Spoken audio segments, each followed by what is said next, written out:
Ụmụnna ukwu egbu ọkụkọ agụrụ nwekwa n'olileanya ejile egbula mmanụ. Anyị amara na shi anwa anyị aga anwa ana na achọlashi egbu nwa ọwụ ya mụrụ bọta Chineke aga ikwe ya ne. Olee nkwa na ka ọwa nna gị ihe obula ka ọwụ kpọ ụbọchị taa jiriri omirikiti ime anyị n'ime anyị arị dị anyị wụ agụwa arị anyị arị ihe nwere nga a ga-eri onwe ihe nọ isi akpa anọ ma nga ekere isi akpa dawụla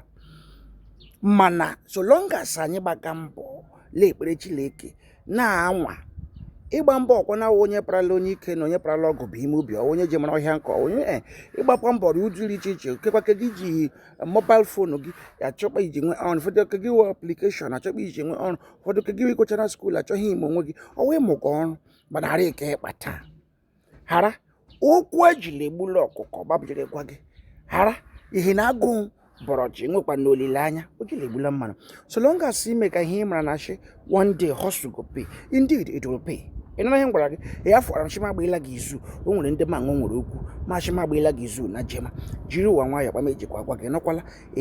a na-nwekwa nnakpa o jiri mee ihe na ndị bekee anyị kara shi onye kọọ mkpa ya amana akpa eji enyere na ya ka parala ya mitin gị na na-eme na-arịkwa n'ọkpa eji emega ka aka anyị amana akpa anyị ji eme okwu gị emewa ala ma shima agbaela gị izu ana m abịala